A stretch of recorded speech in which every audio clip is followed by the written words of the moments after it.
다 같이 사도신경 내용으로 살아계신 하나님께 우리 신앙을 고백하심으로 하나님께 영광을 돌려드리겠습니다.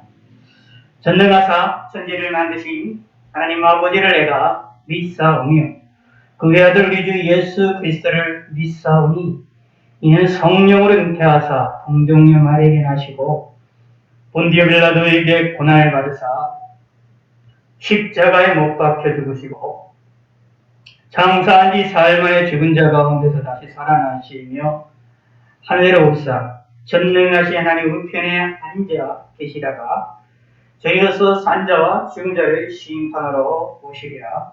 성령을 믿사오며 거룩한 공명과 성도가 서로 교통하는 것과 죄를 사해 주시는 것과 몸이 다시 사는 것과 영원히 사는 것을 믿사옵나이다. 아멘. 예, 찬송가 183장입니다. 통찬송가 172장 빈들의 마라톤을 같이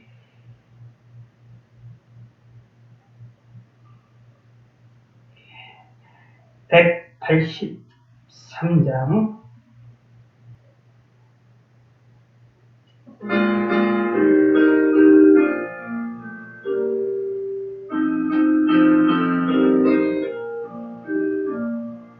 빈들의 마른 풀같이 시들은 나의 영혼 주님의 약속한 성령 간절히 기다리네. 가물어 메마른 땅에 담비를 내리시듯 성령의 담비를 부어 새 생명 주옵소서. 반가운 빗소리 들려 산천이 춤을 추네. 봄비로 내리는 성령 내게도 주옵소서. 가물어 메마른 땅에 담비를 내리시듯 성령의 담비를 부어 새 생명 주옵소서. 절 따라 우로를 내어 조목이 무성하니 갈급한 내 심령 위에 성령을 부으소서. 가물어 메마른 땅에 담비를 내리시듯 성령의 담비를 부어 새 생명 주옵소서. 참되신 사랑에 오냐 어길 수 있사오냐. 오늘의 흡축하는 내 주실 줄 믿습니다. 가물어 메마른 땅에 담비를 내리시듯 성령의 담비를 부어 새 생명 주옵소서.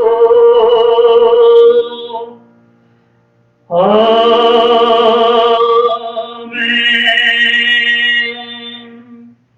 예, 찬송가 280장 통일찬송가 190장입니다. 천부여 의지없소서.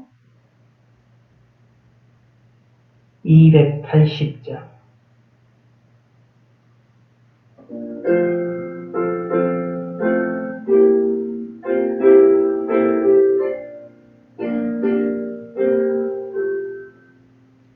천부여 의지없소서. 손들옵니다.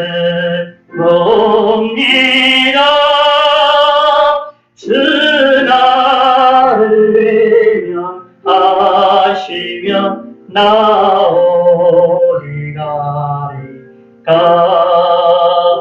내 되신 위하여 빌어주시니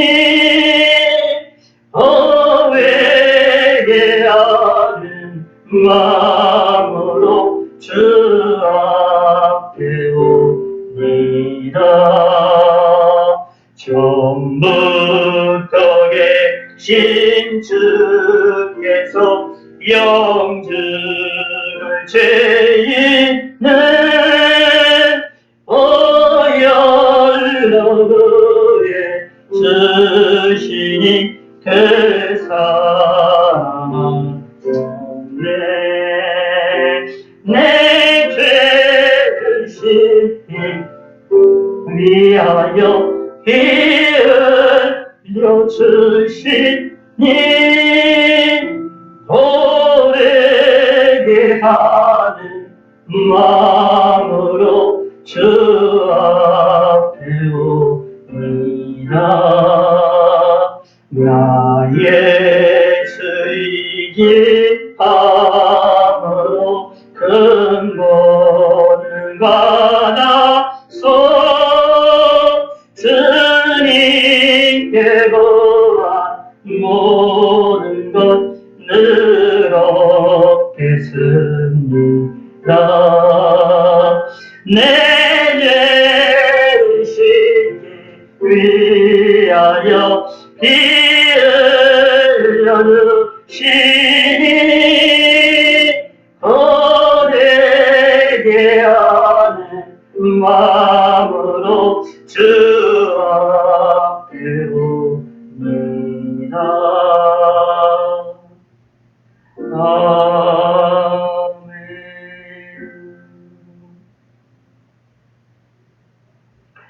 예, 다시 한번 합시다. 천국의 의지로 없어서.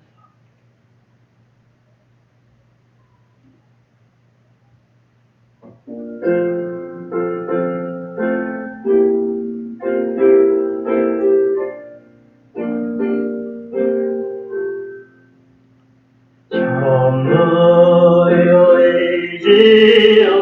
의지옵소서 설레옵니다.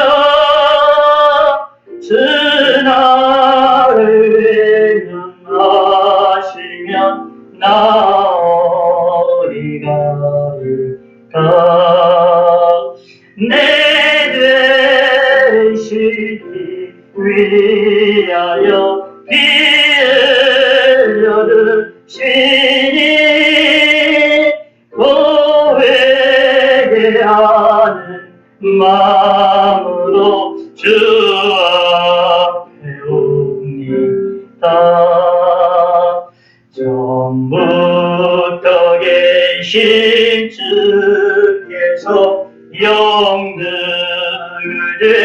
이는 연락을 주시니 그 사랑은 내 죄를 씻기 위하여 빌어주시니 고백게 하는 마음으로 주 앞에 옵니다. 나의 수리지 함으로 큰 권능 받아서 주님께 구한 모든 것 늘 얻겠습니다. 내 죄를 씻기 위하여 빌어주시니 고백게 하는 마음으로 주 앞에 옵니다. 아멘.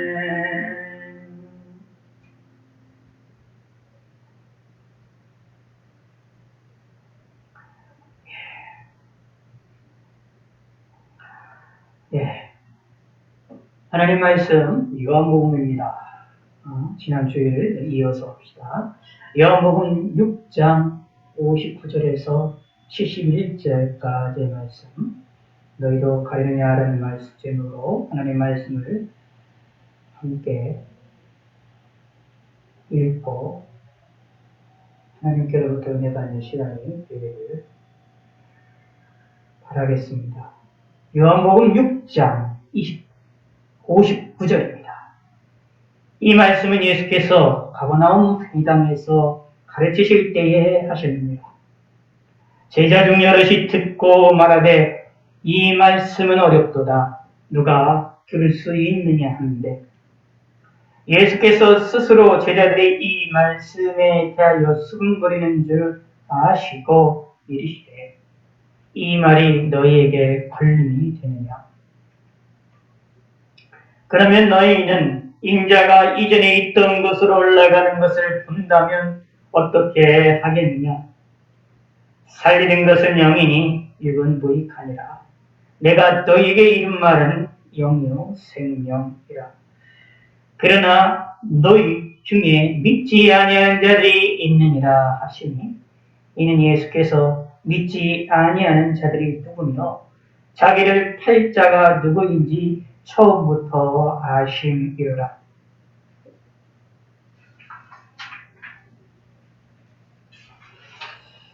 또 이르시되 그러므로 전에 너희에게 말하기를 내 아버지께서 오게 하여 주지 아니하시면 누구든지 내게 올 수 없다 하였노라 하시니라.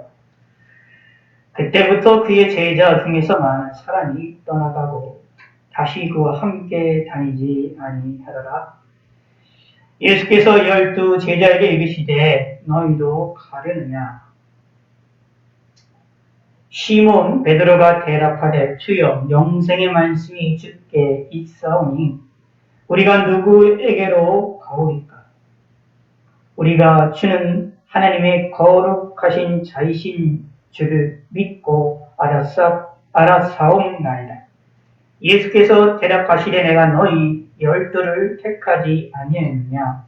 그러나 너희 중에 한 사람은 마귀니라 하시니 이 말씀은 가롯 시몬의 아들 유다를 가리키심이라.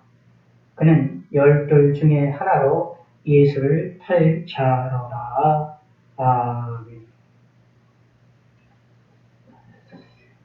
오늘은 요한복음 6장 59절에 있는 말씀부터 71절까지 있는 말씀을 가지고 하나님께 은혜 받는 시간이 되기를 원합니다. 이 본문은 어떻게 보면 조금 어려운 내용도 있고 좀 까다로운 내용도 있고 어떻게 보면 쉬운 내용도 있지만 이 본문을 통해서 우리가 살펴볼 것은 제자들의 반응을 우리가 살펴보는 것에 좀 중점적으로 보고 좀 주의 있게 살펴보아야 될 내용들입니다. 59절에 보면 이 말씀은 예수께서 가버나움 회당에서 가르치실 때에 하셨느니라 라고 말하고 있습니다. 곧 이게 무슨 뜻이냐 하면 6장에서 보시면 6장 우리가 1절에서부터 보았을 때에 오병이어의 역사를 기적을 예수님께서 행하시고 그것을 본 백성들이 예수님을 쫓아서 가버나움에 오게 되는데 24절 무리가 거기에 예수도 안 계시고 제자들도 없음도 보고 배들을 타고 예수를 찾으러 가버나움으로 갔어. 바다 건너편에서 만나 랍비여 언제 여기 오셨나이까 하니 라고 말하고 있습니다. 그러므로 이 가버나움에서 예수님을 만났다라고 말하고 있는데 가버나움에서 만났던 구체적인 장소가 여기에 회당임을 59절에는 말을 하고 있는 내용입니다. 이 당시에 이제 회당이라는 것은 유대인 백성들에게 있어서는 대단히 중요한 의미를 가지고 있습니다. 단순하게 친목 도모를 하기 위하여서 노인정처럼 또는 각 우리나라의 마을마다 있는 회당과 같은 그러한 개념이 아니라 이 당시에 유대인들에게 있어서 이 회당은 신앙생활의 중심적인 내용을 중심적이고 핵심적인 역할을 하던 그러한 장소입니다. 마치 신약에서 육신학실에 있는 우리들에게 있어서 교회와 거의 방불한 비슷한 그런 요소들을 하는 역할들을 감당했던 것이 회당이라고 볼 수가 있습니다. 이 회당의 기원은 여러 가지로 이야기를 할 수가 있겠지만 대부분은 이제 포로 시기 이후로 유대인들이 바벨론의 포로로 잡혀갔을 때에 거기서 신앙을 지키게 되는데 거기서 신앙을 지키는 방법은 예루살렘 성전도 무섭기 때문에 예루살렘 성도 무섭고 예루살렘 성전에 있는 하나님의 성전도 무너졌기 때문에 유대 백성들에게 있어서 이스라엘 백성들에게 있어서 가장 핵심이 되는 신앙생활의 장소였던 하나님의 성전이 무너졌고 그곳에 찾아갈 수도 없고 그곳에 가서 제사나 여러 가지들의 일들을 할 수 없게 요즘 통하여서 그들이 모여서 하나님을 생각하고 하나님의 말씀을 듣고 하나님을 찬양하고 하나님께 기도하는 장소가 필요하게 되는데 그것을 위하여서 회당이라는 것을 그들이 만들고 각 지역마다 또 각 모임마다 유대인들은 회당인 것을 통하여 모여서 락비를 중심에서 또는 제사장들 여러 가지 중심에서 함께 하나님 말씀을 가르침을 받고 또 신앙생활을 했던 그런 장소입니다. 마치 성전이 없어졌는데 없어진 성전을 대신하여서 그 역할을 감당했던 것이 회당이었습니다.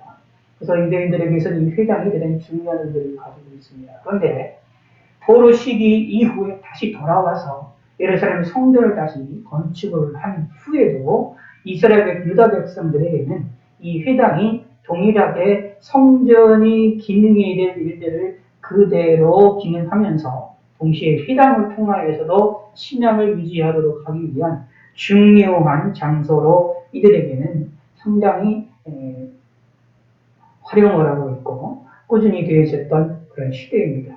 그러므로 예수님 당시에는 예루살렘 성전을 중심에서 신앙생활하는 것과 회당을 중심에서 신앙생활하는 것 이 두 가지가 병행이 되는 그런 시절이었었고 이 병행이 되는 이 회당을 통해서 초기에 기독교가 복음이 전파가 될 때에 이 회당 중심에서 복음이 전파가 되어지는 것을 우리가 찾아볼 수 있습니다. 유대인 중심에서 복음이 전파될 때는 사도가 같은 경우도 회당 중심에서 회당을 찾아가면서 유대인들 회당을 찾아다니면서 거기에서 예수님에 대한 복음을 전했던 것을 우리가 찾아볼 수 있습니다. 유대인들이 예수님에 대해서 배척을 하고 사도 바울을 배척을 하니까 그 후에야 이제는 사도 바울이 회당에서 이제 떠나서 이제 소위 우리가 볼 수 있는 기독교인들이 모여서 하는 그런 장소들을 예배당을 만드는 것들을 우리가 찾아볼 수 있게 되어지는데 상당히 이 회당이라는 의미가 여러 가지 의미들을 가지고 있습니다. 그러므로 여기 나는 가버나움 회당이다라는 것은 단순한 어떤 친목 모임의 단체도 아니고 어떤 모임의 단체를 그런 의미가 되는 것이 아니라 유대인들에게는 신앙생활하는 일에 있어서의 핵심적인 요소를 감당하던 장소였습니다. 그곳에서 예수님을 만나서 예수님으로부터 예수님의 말씀을 듣게 되었다라는 것입니다. 그런데 이 말씀을 들었을 때에 예수님을 참 쫓고 따르는 자들 가운데에 12제자들 우리가 흔히들 얘기를 하는데 12제자 외에도 많은 제자들이 있었던 것으로 보여집니다. 다시 말하면 12제자라고 얘기할 때는 12사도들만을 12제자라고 얘기할 때도 있지만 제자라고 얘기할 때는 이렇게 넓혀서 70인의 제자 또는 여러 가지의 제자들이라고 해서 예수님을 쫓는 사람들이 있었음을 살펴봅니다. 일반 표준과 다르게 예수님을 좀 어느 정도 전적으로 쫓았던 제자들이 여럿이 있었다라는 것을 보입니다. 근데 이 제자들 예수님을 쫓았던 사람들이 예수님의 이 말씀을 듣고 유대인들과 같은 다시 그들 가운데에 서로 간에 회의적인 그런 반응이 나타나는 것을 볼 수 있습니다. 예수님이 자기 자신을 드러내시니까 자기 자신을 계시를 하시니까 자기가 하나님의 아들이심을 하나님이심을 드러내 보이니까 진리를 드러내 보이니까 그 진리에 대하여 이해하기가 힘든 일이 벌어집니다. 60절을 봅시다. 제자 중 여럿이 듣고 말하되 이 말씀은 어렵도다. 누가 들을 수 있느냐. 사실은 가만히 우리가 지금까지 살펴보았던 내용들을 보면 이 예수님의 말씀이 그렇게 어려운 것이 아닙니다. 쉬운 겁니다. 사람이 좋아하는 이들이 경험했었던 먹고 마시는 것, 한순간에 기적의 역사를 벌여서 보리떡 5개와 물고기 2마리로 음식을 배불리 든든하게 먹었었던 유다 백성들이잖아요. 그런 유다 백성들이 이들이 백성들에게 있어서 가장 관심 있는 것은 먹고 마시는 것이었습니다. 먹는 문제였습니다. 근데 그 먹는 문제를 가지고 예수님께서는 그것을 가지고 그것을 예수님 자기 자신에게로 끌고 와서 예수님이야말로 예수님 자기 자신이야말로 생명의 떡이고 하늘로부터 내려온 떡이라고 말하면서 이 하늘로부터 떨어온 이 떡이 생명의 떡인 이 떡을 예수님의 살과 피를 먹고 마시라고 이야기합니다. 먹고 마시다라는 이야기는 믿으다라는 이야기죠. 그러므로 유대인들에게 예수님을 믿어야 된다라는 것, 예수님을 믿게 되어지면, 예수님 자기 자신을 믿게 되어지면 영생을 얻게 되어서 마지막 날에 다시 살림을 받는 부활의 축복이 있게 되는 놀라운 축복이 있게 되는 영생이 있게 될 것이라는 것을 이야기하는데 그것을 예수님 믿으라고 말하는데 그것을 그들에게 가장 관심이 가지고 있었던 먹는 문제를 가지고 그것을 풀어서 설명하는 내용이 없습니다. 그러므로 먹고 마시라 라는 얘기는 예수님을 믿으라 라는 말이었죠. 그러므로 우리가 이 내용 예수님의 말씀을 가만히 보면 똑같은 말을 계속 반복을 하고 있기 때문에 이 말의 의미가 사실 어려운 것은 아닙니다. 내용이 이해하기가 쉽습니다. 그리고 이 내용을 확실하게 지금 예수님이 말을 하고 있는 그 말의 의도가 뭐냐 하면 예수님 자신이 믿으라는 말이구나. 예수님 예수님 스스로가 자기를 하늘로부터 내려온 살아있는 생명의 떡이라고 말하면서 우리에게 예수를 믿으라고 말하는구나. 예수를 믿으면 영생이라는 것을 얻는다라고 말하고 있는 거구나. 그 영생이라는 것이 뭐냐? 마지막 날에 주님 재림하실 때에 다시 살림을 받는 일이 내린다라는 것을 이 일을 하게 된다는 얘기입니다. 물론 이 당시에는 예수님이 다시 재림한다라는 사실을 이들에게는 이해가 안 됐던 내용이지만 예수님께서 뭐라고 하면 마지막 날이라고 막 표현하고 있기 때문에 마지막 날이다라는 개념으로 이들은 이해가 돼서 마지막 날에 다시 살리리다라고 이해가 되었을 것입니다. 물론 우리의 입장에서 보면 그 마지막 날이 주님의 재림의 때입니다. 주님의 재림의 때에 우리가 다시 살림을 받게 될 것이다 라는 것이지요. 그 약속이 있다라는 것이 유대인들이 못 알아들었느냐? 사실 알아들었다라고 볼 수가 있습니다. 어려운 내용도 아닙니다. 이거 누구나 다 어린아이라면, 지식을 갖고 있는 사람이라면, 논리적인 능력을 갖고 있는 사람이라면 다 알아들을 수 있는 예수님의 말이었고, 언어였고, 용어였고, 내용이었습니다. 사실 어려운 게 아닙니다. 그런데 이 이야기를 듣고 그 중에서 제자들이라고 불리는 사람들 가운데에 예수님을 쫓는다고 하는 사람들 가운데에 어렵다라고 말합니다. 어렵도다. 이 말씀은 어렵도다. 누가 들을 수 있느냐라고 말하고 있습니다. 왜 어렵게 느껴졌을까요? 이게 무슨 말이냐면 믿지 못했다라는 얘기입니다. 자, 64절을 보시기 바랍니다. 그러나 너희 중에 믿지 아니는 자가 있느니라라고 말하고 있습니다. 믿지 않은 자가 있었기 때문에 믿지 않았기 때문에 어렵게 느껴졌다라는 것을 기억하실 필요가 있습니다. 사실 그렇습니다. 이 본문의 말씀, 예수님께서 말씀하셨던 6장에서 말씀하셨던 예수님을 믿으면 영생을 얻게 된다는 이 말씀을 그게 사실은 어려운 내용이 아닙니다만 그런데 이렇게 간단한 이야기 내용이지만 누구나 다 이해할 수 있는 내용이지만 그런데 이것을 믿지 아니하면 정말로 이게 일어날 수 있느냐라는 의심이 생겨나기 때문에 혼란에 빠질 수밖에 없다라는 겁니다. 그래서 이들은 어렵게 느껴진 것이었습니다. 실상 예수님이 똑같은 내용을 반복을 하고 있어요. 어린 아이들을 가르치는 것처럼 우리가 지난주에도 계속해서 보았던 것처럼 성경의 6장을 가만히 보시면 예수님께서 비슷한 내용을 다른 방향으로 아주 자세하게 반복해서 이야기를 하고 있습니다. 그렇게 쉽게 이야기했음에도 불구하고 어렵다라는 것은 이들에게 들려질 때 이게 뭔가 가로막혀 있는 것이 있다라는 것입니다. 그게 뭐냐? 믿지 아니했기 때문이다라는 것입니다. 우리는 기억하셔야 됩니다. 하나님의 말씀, 진리를 우리에게 선포가 되어지고 우리가 들려지게 됐을 때에 내가 믿지 아니하면 그 진리의 말이 아무리 쉬운 거라 할지라도 아무리 논리적인 것이라 할지라도 그게 내게 어렵게 느껴지게 됩니다.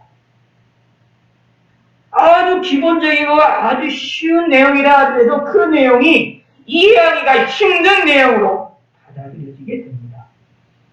하나님의 능력을 믿지 못하는 사람들은 하나님이 천지 만물을 창조하셨다. 대체 하나님이 천지를 창조하시니라 라는 성경의 1창세기 1장 1절 첫 번부터 나오는 그 구절서부터 어렵게 느껴지게 될 것입니다. 하나님이 천지를 창조하시는 그 하나님의 능력을 이해를 못하는 사람들에게는, 믿지를 못하는 사람들에게는 그 이해가 되어지지 않기 때문에 최초에 하나님이 천지를 창조하시니라 라는 말 자체는 너무 쉽고 간단한 문장이고 누가 다 이해할 수 있는 문장이고 내용도 확실합니다만 근데 그것이 어렵게 느껴질 수밖에 없습니다. 믿지 않기 때문에 그렇습니다.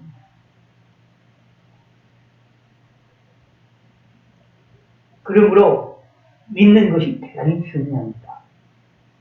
근데 이 믿음이 어디서 나오느냐 하면 이렇게 말을 하고 있습니다. 자, 66제 이렇게 예수님께 말씀하십니다. 그러므로 전에 너희에게 말하기를 내 아버지께서 오게 하여 주지 아니하시면 누구든지 내게 올 수 없다 하였노라. 아멘. 하나님에 의하여 믿어지게 된다는 이야기입니다. 예수님을 믿게 되는 것도 성부 하나님이 역사하셨기 때문에 믿게 되는 것이라는 것이 예수님의 말씀입니다. 그러므로 내가 하나님의 말씀을 믿을 수 있는 것, 예수님의 말을 이해할 수 있게 되는 것, 곧 믿음으로 이해할 수 있게 되는 것은 내 능력이 되는 것이 아니라 내 지혜로 되는 것이 아니라 하늘의 지혜로 이루어지는 일이라는 사실을 고백하시기 바라겠습니다. 깨달으셔야 됩니다. 예수님을 믿지 아니하는 자들에게는 하나님 말씀, 예수님 말씀을 믿지 아니하는 자들에게는 예수님이 아무리 쉽게 얘기해도 쉬운 말씀이 쉬운 말로 들려지는 것이 아니라 어려운 말로 들려지게 됩니다. 어려운 말로 들려지니 자기가 이해할 수 있는 언어로 내용을 바꾸려고 합니다. 다른 말로 대체시키려고 합니다.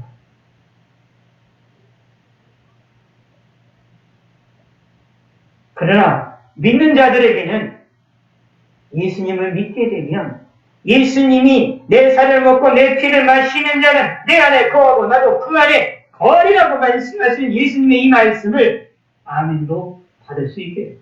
그러므로 예수님을 믿습니다. 예수님을 믿습니다. 예수님을 믿는 것은 마치 예수님의 살과 피를 먹고 마시는 것과 같은 것이라는 것을 알아서 예수님을 믿습니다. 그리하여 예수님이 내 안에 있고 내가 예수님 안에 있게 되는 놀라운 축복을 누리고 그 은총을 받아 누리며 삶을 살아나가게 되어집니다.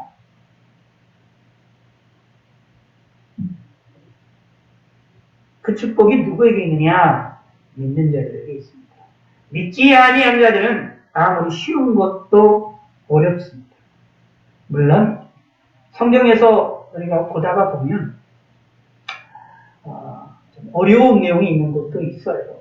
하나님께서 말씀하실 때 성경에 통하여 우리가 계시하셨을 때에 하나님께서 어렵게 말씀하신 것도 있어요. 성경에서 예언의 말씀에 어려운 것들을 함부로 이제 해석을 하다가 얼굴에 빠지고 이제 잘못된 길로 빠지는 일이 있다는 것도 지적을 하는 내용을 살펴볼 수 있는데, 그리고 성경에서 분명히 어려운 내용도 있고요.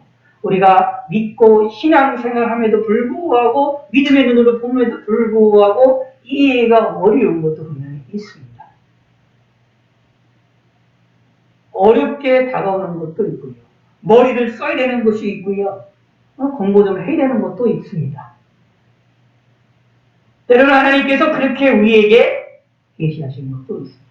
그런데 오늘 본문에 나와 있는 6장에 나와 있는 것은 분별한 겁니다. 그렇게 어려운 내용이 아닙니다. 예수님을 믿으라는 얘기입니다. 그냥 간단합니다.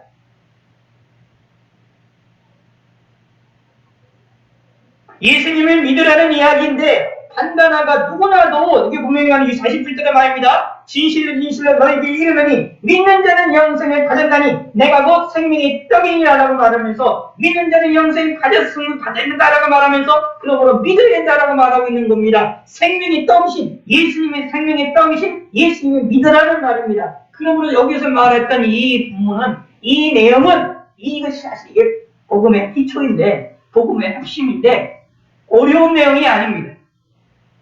머리를 써야 되는 내용도 아니고 공부를 해야 되는 것도 아니고 철학적으로 고민해야 되는 것도 아니고 신학적으로 고민해야 되는 것도 아니고 그냥 성경에 있는 것대로 그냥 이 명제대로 이 말씀대로 예수님이 생명의 떡이라고 믿고 예수님을 믿고 의지하면 우리는 생명을 얻게 된다라는 것이죠. 너무도 단순하고 너무도 명백하고 너무도 쉬운 하나님의 말씀입니다. 예수님이 자기 자신을 쉽게 계시해 주셨습니다. 자기 자신을 쉽게 드러내 주셨습니다. 그리고 쉬운 방법을 명확하게 이야기해 주셨습니다. 성경에서 어렵게 말씀하셨던 다른 부분과 다르게 이 부분은 복음의 핵심적인 진리이기 때문에 예수님은 참 진짜 단순하게 아주 심플하게 얘기한 거예요. 그런데도 불구하고 이들은 어렵게 믿겠다라는 것입니다. 이게 믿음 없는 자의 불행입니다. 이런 불행한 사람이 왜 되겠습니까? 이런 불행한 사람이 되면 그들 앞에는 넓은 문이 있는 것처럼 보이나 멸망의 길로 걸어가게 되는 것입니다. 이러한 불행이 저와 여러분 가운데에 없어야만 합니다. 사실 이런 불행이 우리에게 없기 때문에 우리가 예수님을 구세주로 믿고 있는 내용입니다. 그런 사람들입니다. 그런 성도입니다. 그런 하나님의 백성입니다. 하나님께 감사해야 될 일입니다. 이 쉬운 이 진리를 믿음으로 받아서 이것을 쉽게 받아들일 수 있는 우리의 마음과 생각과 의지가 우리 가운데 있다는 것은 하나님의 놀라운 은혜입니다. 그러므로 하나님께 감사하시기 바랍니다. 믿음이 없으면 우리에게 믿음이 생겨나지 않았으면 이 쉬운 진리를 이 쉬운 복음의 핵심을 놓쳐버리게 되어지는 것입니다. 예수께서 스스로 저희들이 이 말씀에 대하여 수긍거리신 줄 아시고 이르시되 예수님이 아셨다. 여기서 미리 아셨다. 이게 아셨다는 얘기 나오고요. 여기서 또 조금만 더 64절에 보면 자기를 팔자가 누구인지 처음부터 아심이라고 말하고 있죠. 믿지 않은 자리 누구며? 라는 것도 아셨다고 말하고 있죠. 여기서 아셨다는 말도 71절에 또 예수를 팔자라는 이야기를 여기 예수님이 아셨다 하는 것을 예수님이 여기 성경은 강조를 계속해서 하고 있습니다. 예수님이 하나님이라는 것을 강조하고 있어요. 미리 아시는, 미리 알고 계신 하나님, 과거와 현재와 미래를 보는 걸 아시는 하나님이라는 것을 명확하게 이야기하고 있습니다. 그럼 이들에게, 수근거리는 이들에게, 믿지 못하는 이들에게 예수님께서는 또 다시 한번 그들을 설득하기 위해서 명확히 다시 한번 이야기를 합니다. 이 말이 너에게 걸림이 되느냐? 그러면 너희는 인자가 이전에 있던 것으로 올라가는 것을 본다면 어떻게 하겠느냐? 또 다른 표적을 보여주신다. 자, 생각을 잘 보세요.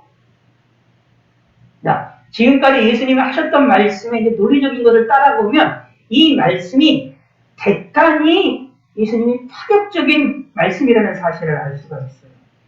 자, 6장에서 우리 6장만 봅시다. 6장에서 우리가 처음에 1장 1절에서부터 보면 쭉 표적에 대한 예 사건, 오병이어의 사건이 벌어지죠. 그리고 이 사건을 경험했던 유대인들이 예수님을 가버나움까지 찾아옵니다. 찾아온 백성들을 향하여서 예수님이 하셨던 그 말씀 가운데 핵심은 뭐냐? 26절에 내가 진실로 너희에게 이르노니 너희가 나를 찾는 것은 표적을 본 까닭이 아니요 떡을 먹고 배부른 까닭이로다 라고 말하면서 표적에 대한 의미를 생각하지 못하고 먹고 마시는 것에만 관심을 두는 이들에 대해 책망을 하십니다. 그러면서 책망으로는 뭐 끝나는 것이 아니라 그들이 이해하지 못하는 것에 대해서 그거를 이용하여서 표적이었었던 본래 떡과 오병이어를 통하여 말씀하시고자 하는 예수님 자기 자신이 누구인지를 드러내시려고자 하시는 그 표적의 의미를 이제는 언어로, 말로 명확하게 기적이라는 행동을 통하여 기적이라는 사건을 통하여 드러내시고 말씀하시는 것보다 더 확실하고 명확하게 언어를 통하여 명제적으로 자신을 풀어내시면서 자신이 생명이 떠온다는 것을 알려주십니다. 그들의 연약한 것을 지적하면서 오히려 그들의 이해할 수 있는 눈으로 그들의 알을 수 있는 말로 내려가서 그들에게 알 수 있는 것들을 말씀하는 것이죠. 그리고 나서 이들의 말씀 위에 제자들도 이해를 못하니까 예수님이 또 요번엔 어떻게 했느냐 하면 표적을 보여주시겠다고 얘기를 해요. 또 다른 표적을 보이겠다고 얘기를 해요. 너희는 인자가 이전에 있던 곳으로 올라가서 본다면 어떻게 하겠느냐? 확실하다는 얘기거든요. 자신의 예수님의 말씀이 확실하다는 거거든요. 근데 또 봅시다. 이전에 있던 곳으로 올라가는 것을 본다며 이라는 말이 나오죠. 이게 무슨 뜻일까요? 오늘날 우리에게는 성경을 통해서 예수님이 승천하신 사건을 발견하게 됩니다. 바로 승천하신 사건입니다. 예수님이 하늘로 올라가신 것, 예수님이 십자가에 죽으시고 사흘만에 다시 부활하신 후에 그리고 하늘로 승천하시는데 그 승천하시는 사건을 이야기합니다. 그러면 어떻게 되겠느냐? 예수님 말이 확실하다는 것입니다. 그러므로 예수님을 믿으면 생명을 얻게 된다는 말이 확실하다는 것을 예수님께서 자신의 승천을 통하여 확실히 보여주시겠다라고 약속해 주시는 거죠. 또 사실 그런 의미로 본다면 우리가 이제 예수님의 십자가의 사건과 부활의 사건과 함께 승천의 사건은 대단히 중요한 의미를 가지고 있습니다. 그래서 승천에 대한 것들을 조금 독특하게 설명을 하고 있는 그런 이제 교파들도 있는데 예수님의 이 승천이라는 것에 대한 것도 우리는 깊이 생각을 해야 됩니다. 왜냐하면 이거를 통하여서 예수님이 진짜 하나님이시다라는 사실을 우리에게 명확하게 보여주는 사건입니다. 그러므로 우리가 예수님이 우리에서 십자가에서 위해서 죽으셨고 우리의 죄를 대신 지셔 십자가에서 죽으셔서 우리에게 죄의 용서를 주시기 위하여 십자가를 죽으셨던 사건이 너무도 확실하다는 얘기입니다. 그러므로 예수를 믿으면 영생을 얻게 되는 일이 확실하다는 것을 예수님의 승천을 통하여 우리에게 알려주신다라는 것이죠. 그리고 이것을 보면 확실히 깨달아야 되지 않겠느냐라는 얘기입니다.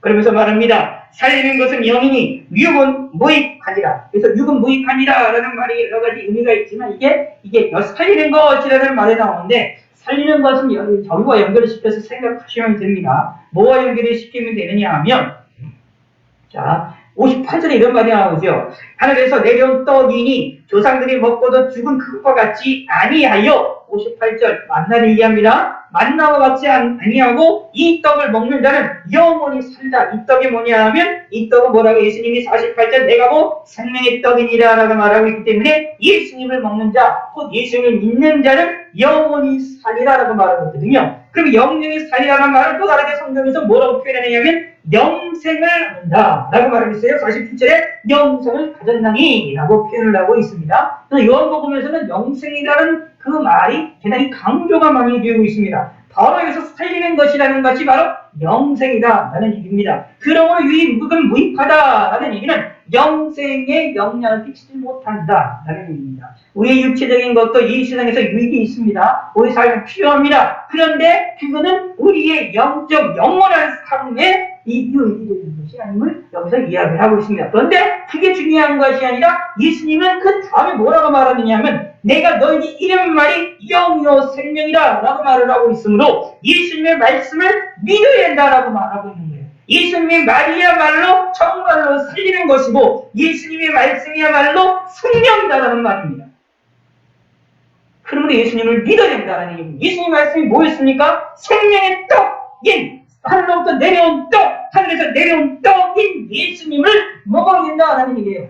하늘에서 내려온 떡을 먹으라라는 얘기예요. 그게 누구냐? 예수님의 떡, 살아있는 떡이 누구냐? 예수님이잖아요. 예수님을 먹으라, 예수님을 믿으라 라는 얘기입니다. 이거는 무엇이냐? 우리를 살리는 것입니다.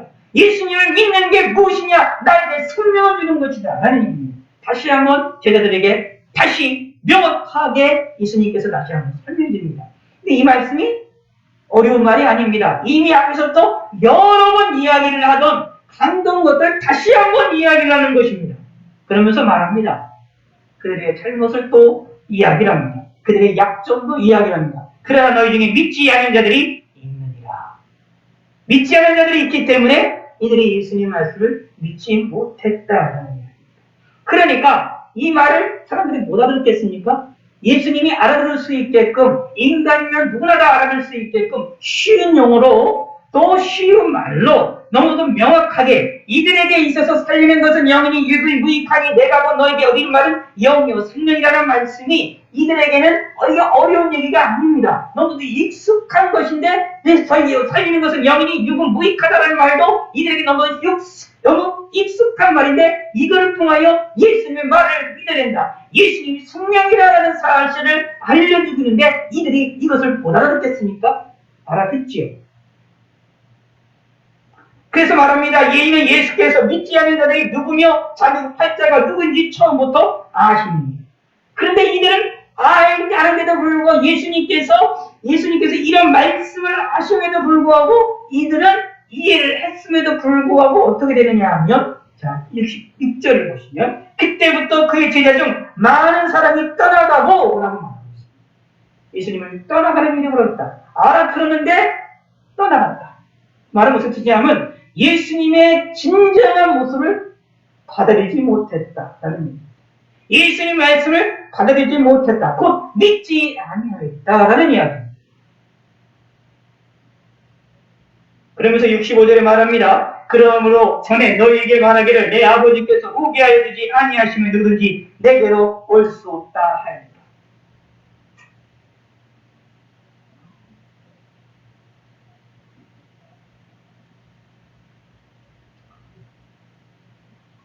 다시 한번 마음에 좀 새기실 필요가 있어요.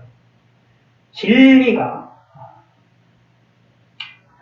마태복음을 조금 우리가 내용을 조금 보시게 되면 이런 얘기가 나오는데 그 마태복음 성경책이 좀 있으시면 보시면 좋겠지만 제가 좀 읽어드릴게요. 제가 그냥 말로 하는 것보다 성경책을 보시는 게 조금 알 수도 있기 때문에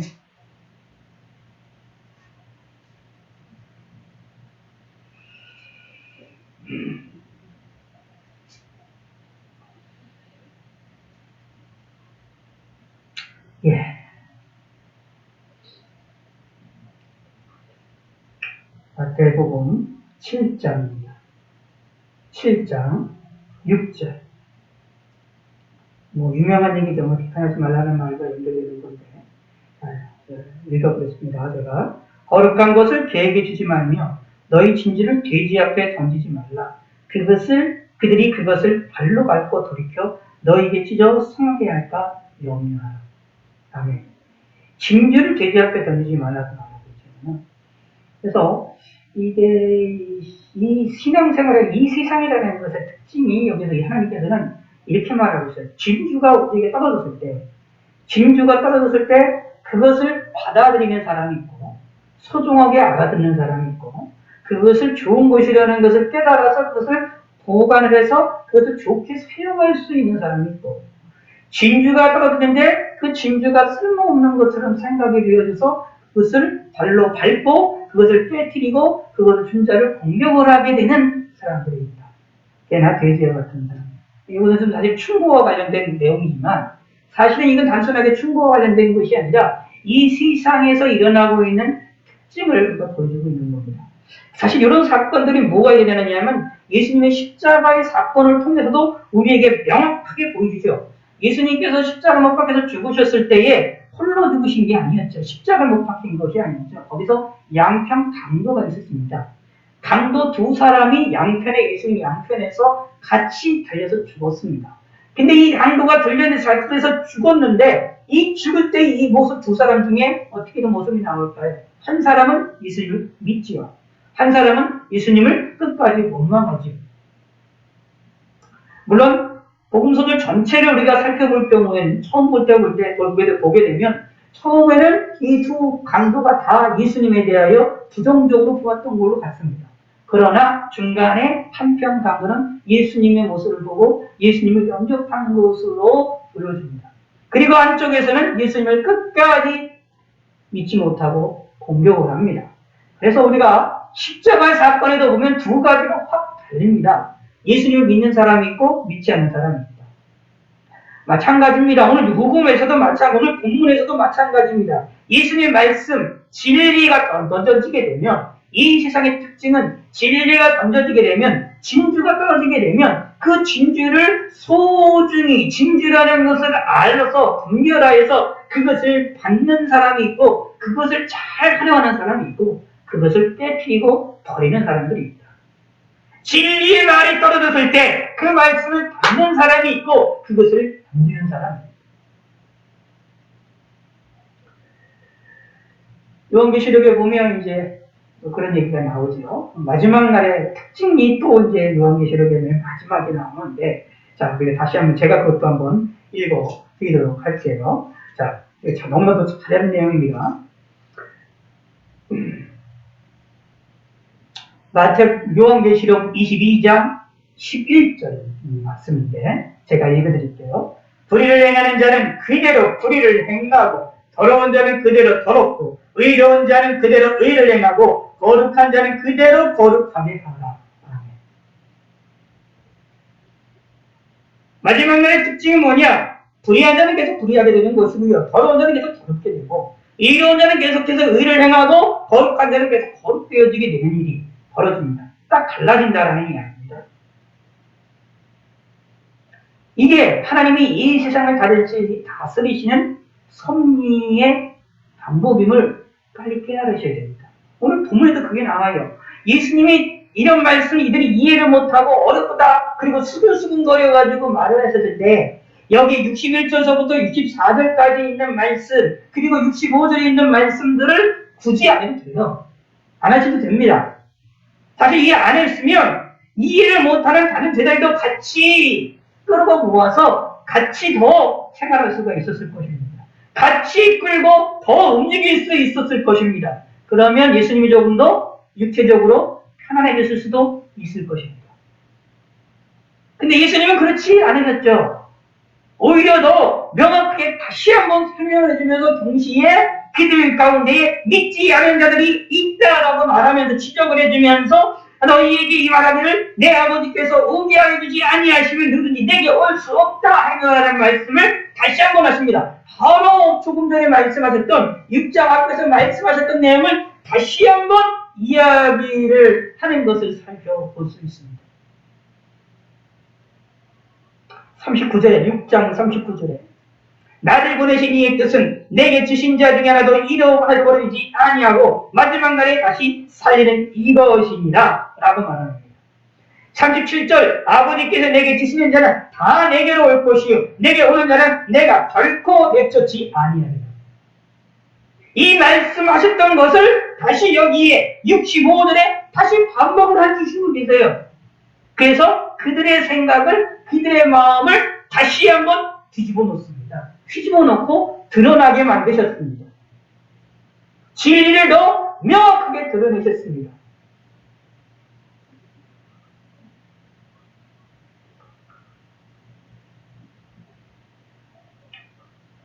때가 됐다라는 얘기죠. 사실은.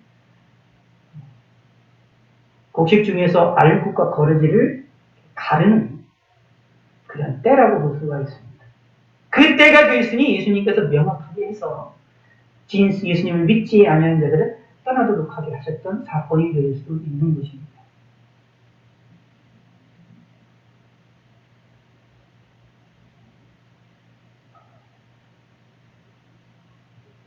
진리가 선포가 되면 두 가지 반응밖에 나올 수가 없습니다. 그것을 믿거나 거부하거나. 그럼 우리는 이미 예수님을 믿는 자들이 됩니다.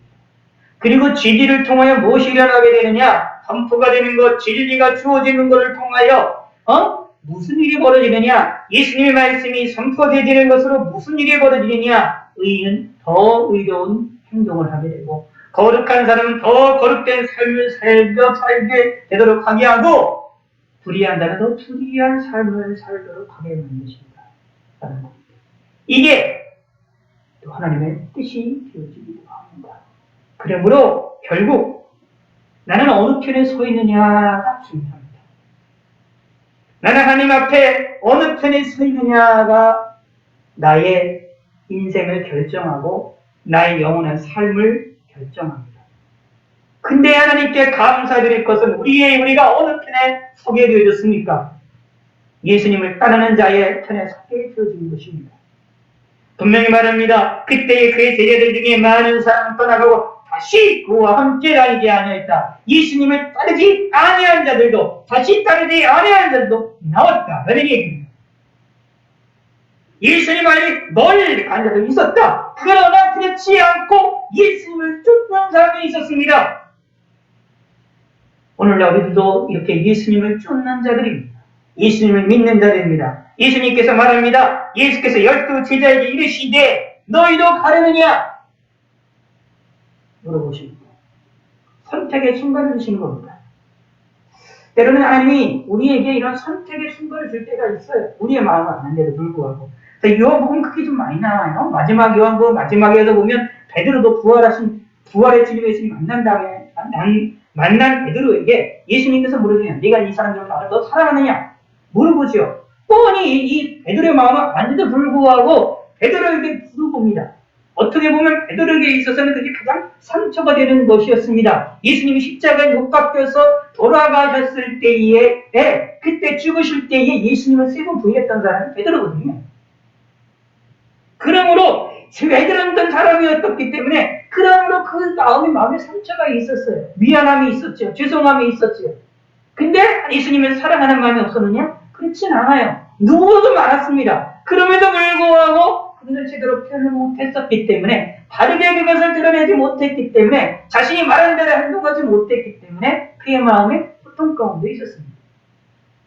그러므로 그에게 심령에 있어서 가장 문제되는 것은 정말로 내가 예수님을 사랑하느냐는 질문이 될 수 있었겠지요. 근데 예수님은 그것을 파고들어서 질문하십니다. 한 번도 아니고 3번씩이나. 오히려 그 일을 통하여서, 질문을 통하여 베드로의 마음에 상처받은 것을 위로하시고 다시 힘을 얻도록 하게 하셨던 예수님의 섭리를 찾아봅니다. 여기에서도 다시 물어봅니다. 너희도 가려느냐? 예수님께서 우리들에게도 이렇게 질문하실 때가 있습니다. 정말로 예수님을 믿느냐? 정말로 주님을 믿고 따르겠느냐? 라는 질문들은 우리에게 생활을 통해서, 말씀을 통해서, 우리의 삶 가운데에 기도할 때에, 봉사할 때에, 전도할 때에 우리들에게 다양하게 질문하실 때가 있습니다. 어쩌면 지금 이와 같은 이런 팬데믹 시절에 살고 있는 우리들에게도 이런 질문을 하고 있는 것인지도 모르겠습니다. 너희도 가려느냐? 라는 질문을 우리에게 하시고 있는지도 모르겠습니다. 모이기도 힘들고 모여서 예배드리기도 힘들며 하나님께 기도하기도 힘든 이런 시절이 되었을 때에 우리를 향하여 질문을 하신 것일 수도 있습니다. 이래도 예수님을 믿을래? 예수님이 우리에게 물어보시는 것입니다.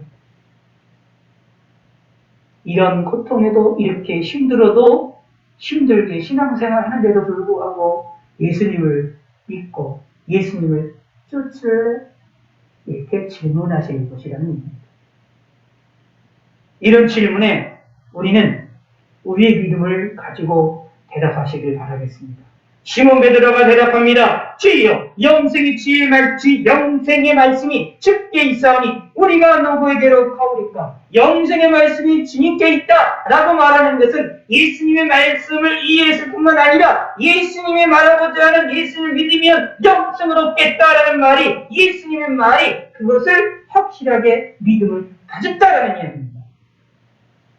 그리고 이것을 또 고백을 했습니다. 이것은 시몬 베드로의 고백이 아니라 나머지 12제자들의 고백이었겠죠. 이런 고백을, 이러한 결단을, 이러한 신앙의 모습을 하나님께 드러내시기를 바라겠습니다. 이런 팬데믹이라는 시절에, 이 어려운 시절에 우리를 향하여 하나님이 질문하시는 이 질문에 대하여 우리는 하나님께 대답을 해야 됩니다. 주여, 영생의 말씀이 주께 있사오니 우리가 누구에게로 가오리까? 라는 대답을 하셔야 됩니다. 영생의 말씀이 하나님께 있사오니, 주님께 있사오니 우리가 어떻게 주님을 떠나오리까? 그래도 주님을 믿습니다 라고 고백하시기 바랍니다. 그래하여서 우리의 삶 속에서 어떤 순간이든지 어떤 일이든지 하나님을 찾으시길 바라겠습니다. 집에 있든지 일을 하실 때든지 무엇을 할 때든지 하나님을 의지하시기를 바라겠습니다. 기쁠 때든지 슬플 때든지 평안할 때든지 어려울 때든지 하나님을 찾으시길 바라겠습니다. 이래도 주님을 섬기겠습니다고 고백하시길 바라겠습니다. 구약성경에서 유명한 사드락과 메삭과 아벳느고의 사건이 있지 않습니까? 포로 시절에 포로로 잡혀갔었던 사드락과 메삭과 아벳느고의 놀라운 사건은 무엇이기로 합니다. 그들은 하나님께서 말로 물어보신 게 아닙니다. 상황으로 물어보셨습니다.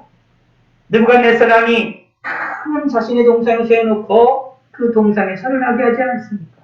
절을 하고 시키지 않습니까? 포로를 잡혀왔던, 쉽게 얘기해서 노예를 잡혀왔던 사람들이 그 거대한 나라의 관직에 몸을 납게 됐어요. 놀라운 일이 아닙니까? 놀라운 일이고 감사한 일이고 그 왕께 고마운 일입니다. 그 황제에게.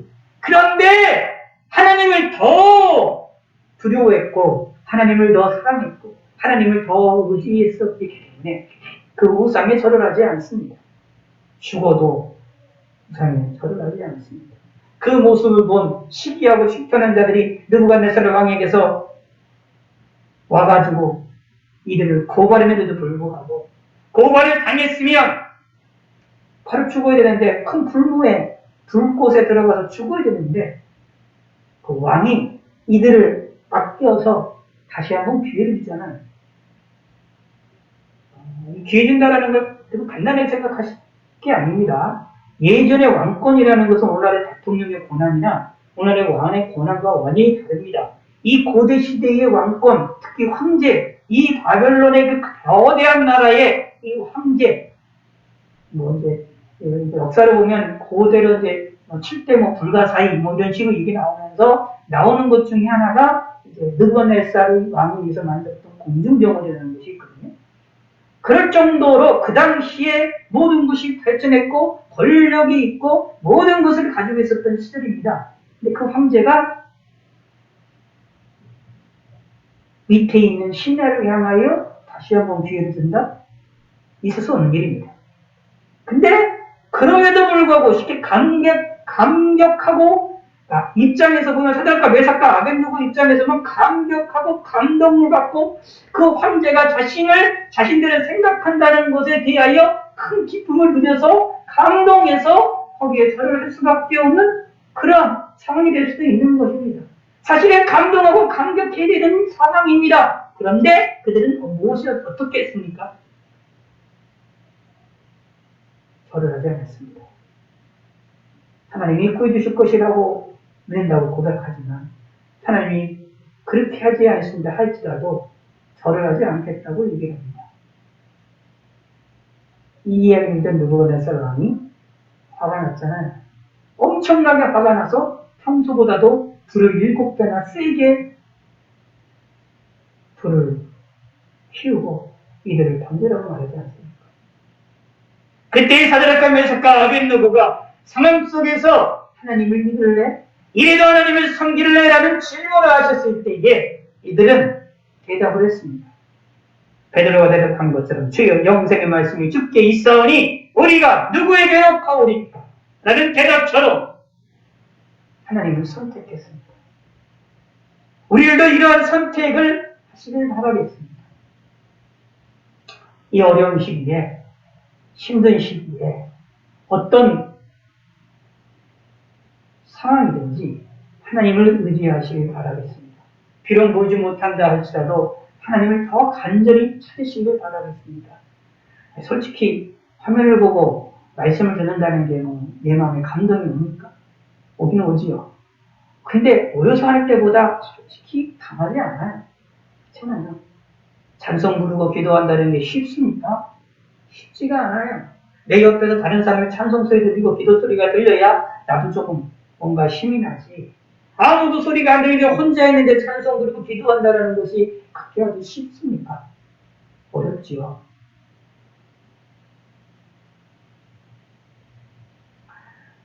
화면을 보면 하나님께 온전한 예배가 된다? 아니죠. 온전한 예배가 아니죠. 개인의 경건 생각이죠. 온라인을 통하여 하나님께 예배한다는 것이 정상적이라고 말할 수 있느냐? 절대 정상적인 게 아닙니다. 비정상적인 겁니다. 잘못된 겁니다. 그럼에도 불구하고 우리의 생명을 유지해서 하나님을 더 잘 섬기도록 하기 위하여 어쩔 수 없는 상황 속에서 차선치기라도 하고 있는 거 아닙니까? 물론 어떤 때가 돼서 생명이냐 하나님이냐는 결정의 순간, 선택의 순간이 오게 되면 하나님은 선택하게 되겠지요. 근데 지금과 같은 상황은 생명이냐 나의 생명이냐 하나님이냐를 선택을 하는 예배냐 하나님의 나의 생명이냐를 선택하는 시대가 지금 상황이 아니죠.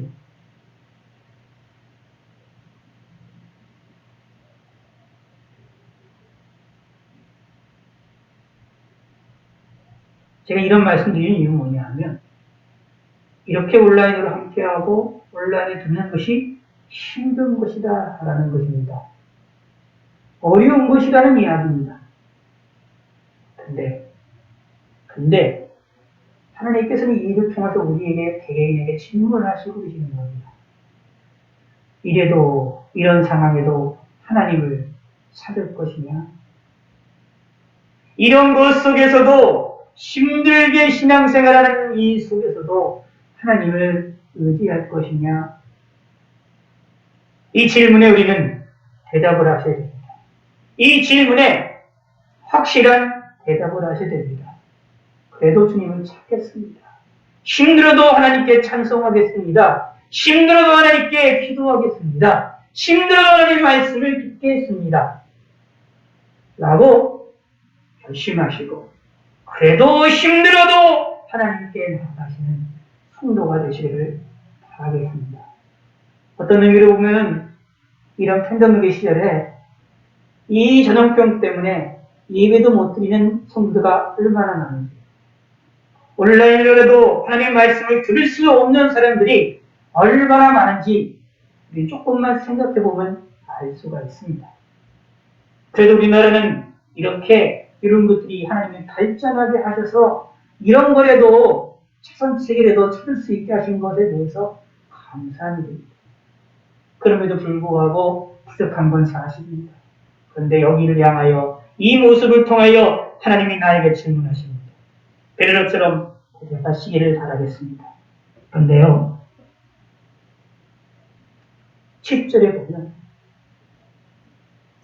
우리가 69절에도 보면 우리가 주는 하나님의 거룩하신 자인 줄 믿고 알았사옵나이다. 예수님을 믿었기 때문에 예수님을 따를 수 있었던 것입니다. 70절에 보면 내가 너희 12를 택하지 않느냐? 그러나 너희 중에 한 사람은 막이니라 라고 말하고 있습니다. 대적자라는 얘기입니다. 예수님을 팔아넘길 사람이 있다. 예수님을 대적하는 자가 있다. 가론 유다들. 근데 예수님을 선택하신데도 불구하고 대적자가 있다라는 얘기입니다. 때로는 하나님의 쓰임받는다라는 것이 하나님께로부터 선택을 받아 쓰임받는다라는 것이 어떤 것이냐는 것을 우리에게 알려주고 있기도 합니다.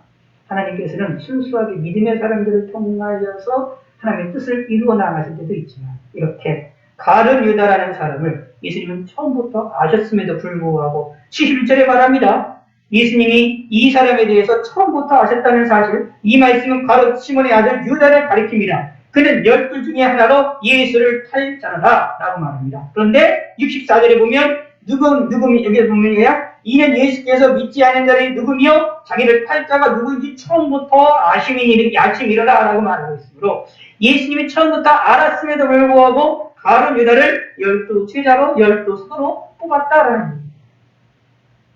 그러므로 이렇게 악한 자는 악한 말을 위하여 하나님께서 때로는 선택하시고 쓰시는 경우가 있구나 라는 것도 우리가 깨달으셔야 됩니다. 세상에서 보면 우리가 세상을 바라볼 때 왜 악인들이 승승장구하고 왜 악인들이 잘 비워지느냐?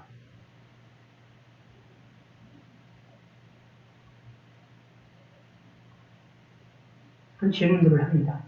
성경에 보면 이 말씀만 가지고도 대단히 오래 말씀드려야 되는데 간단히 말씀드리면 성경에 보면 그것조차 하나님이 행하시는 거예요.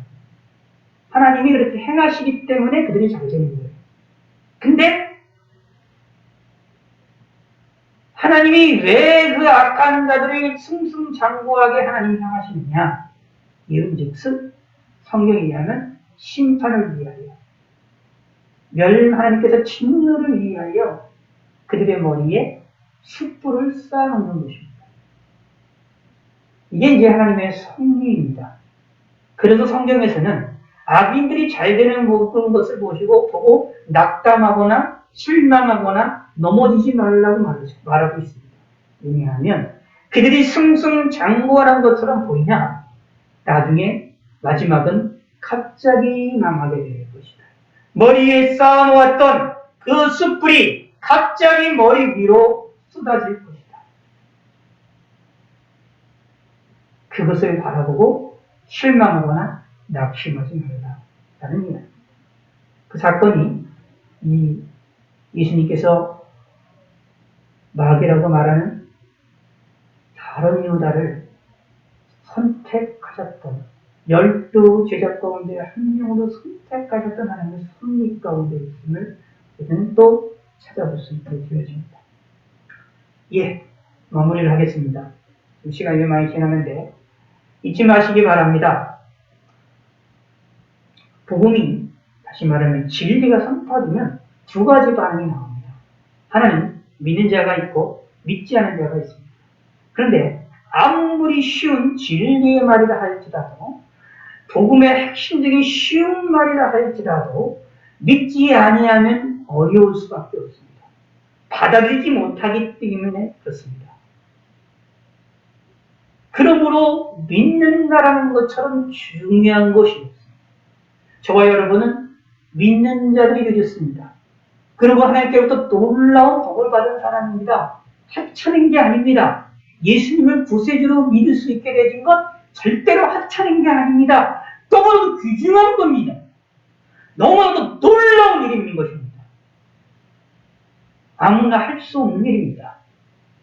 하나님이 우리의 마음을 움직이셨기 때문에 우리에게 복을 주셨기 때문에 우리가 예수님을 구세주로 믿게 되는 일입니다. 만약에 하나님이 함께하지 않으셨으면 나에게 깨달음을 주시지 아니했으면 나에게 믿음을 주시지 아니했으면 그 쉬운 하나님의 말씀이라 할지라도 그 쉽고 명백한 그 복음의 말씀을 우리가 받아들일 수가 없습니다. 그 천국 복음을 우리가 소유할 수 없게 됩니다. 불행한 거지요. 불행한 걸 떠나서 암담한 겁니다. 끔찍한 겁니다. 근데 우리 그렇게 되지 않지 않습니까? 그런 사람들이 아니지 않습니까? 얼마나 기쁜 일입니까? 저와 여러분들은 하나님께서 큰 복을 받은 사람입니다. 하나님께서 큰 축복을 받은 사람입니다. 이걸 믿으시기 바랍니다. 이걸 믿고 신앙생활 하시기 바랍니다. 이것을 믿고 이 어려운 이 팬데믹의 시대를 헤쳐나가시길 바라겠습니다. 하나님은 나를 사랑하십니다. 이 명백한 진리의 말씀을 내가 믿게 된 거, 할렐루야입니다. 감사할 일입니다. 그리고 실제로 감사하시길 바라겠습니다. 소중히 여기시길 바라겠습니다. 그리고 이것이 얼마나 큰 복인지를 빨리 깨달으시길 바라겠습니다. 내 앞에 떨어져 있는 그 진주가 얼마나 아름다운 것인지를 깨달으시고 그 진주를 내가 소유해서 내 것으로 삼을 수 있다는 것이 얼마나 귀중한 일인지를 빨리 깨달으시기 바라겠습니다. 그리고 감사하시는 성도가 되시기를 바라겠습니다. 하나님 아버지여 감사합니다. 진리의 말씀이 선포가 되어질 때에 믿는 자들이 되게 하여 주시었고 믿음으로 받아들일 수 있는 자가 되게 하시고 믿음으로 이해할 수 있는 자가 될 수 있도록 은혜를 베풀어 주시옵소서. 또한 이 진리의 말씀이 우리에게 전파가 되실 때에 우리가 믿어서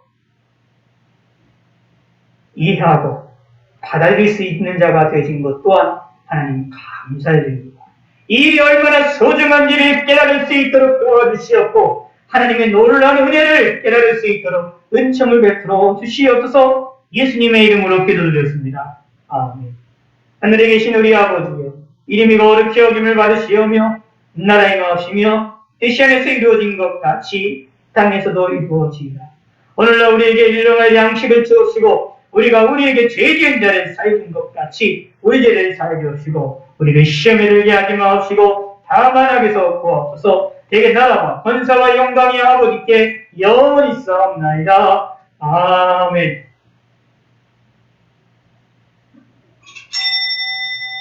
감사합니다.